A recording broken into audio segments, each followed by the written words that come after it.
Hello guys, তোমরা দেখছো তরুণ YouTube channel, আর তোমাদের সঙ্গে আমি আছি তরুণ। আজকে তোমাদের সহজ পদ্ধতিতে মালাইকারি কীভাবে হয় তার রেসিপি দেখাও। প্রথমে তেলকে একটু গরম করে এলাচ দিয়ে তারপরে পেঁয়াজ বাটাটিকে আমরা তেলের মধ্যে ঢেলে দেবো এবং ভালো করে পেঁয়াজ বাটাটিকে নাড়াচাড়া করবো।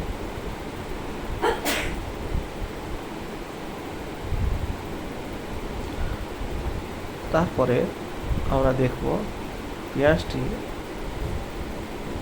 কেটে সামান্য পরিমাণে লবণ দিয়ে দেব। তারপরে অল্প পরিমাণে তেল ঢালব। দেখো মশলার কালারটা সুন্দর হয়েছে।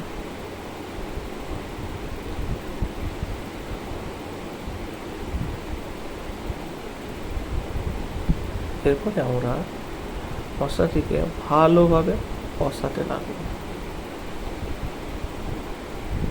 তারপরে আমরা একটি টমেটো দিয়ে দেব। টমেটোকে ভালো করে মশলার মধ্যে কষিয়ে নেব। তোমরা দেখো কালারটা খুব সুন্দর হয়েছে, সত্যি খুবই ভালো লেগেছে কালারটা। এরপর কষাতে লাগবো।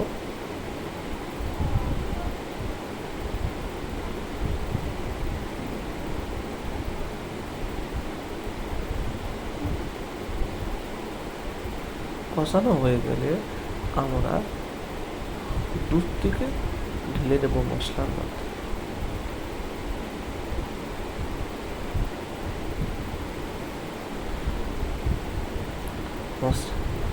দুধ ঢালার পর মশলাটিকেও আমরা ভালোভাবে একটু নড়িয়ে নেব। মশলাটিকে দেখো সুন্দর করে গ্রেভির কালারটা খুবই অসাধারণ এসছে। দেখো প্রথমে তোমরা কীরকম দেখছিলে, এখন দেখো কালারটি কেমন এসছে। তোমরা কমেন্ট করে অবশ্যই বলো। আর ভালো লাগলে অবশ্যই লাইক, কমেন্ট, সাবস্ক্রাইব, শেয়ার করতে ভুলবেন না। এবার আমরা অল্প পরিমাণে একটু জল দিয়ে দেবো, দিয়ে সামান্য পরিমাণে আবার লবণ দেবো।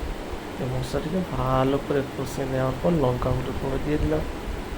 তারপরে আবার আমরা চিংড়ি মাছগুলোকে ওই মশলার মধ্যে ফেলে দেবো।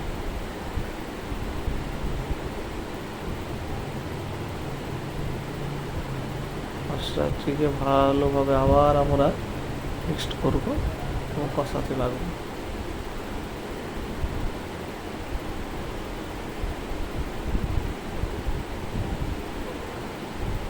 ফোটানোর পর দেখো ফোটানোর পর দেখো সুন্দর কালার এসছে।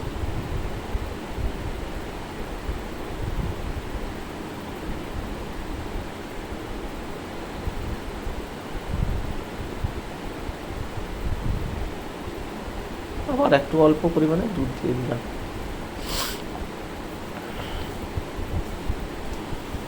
সত্যি এই গরমের মধ্যে রান্না করা খুবই কষ্ট, কারেন্টও নেই।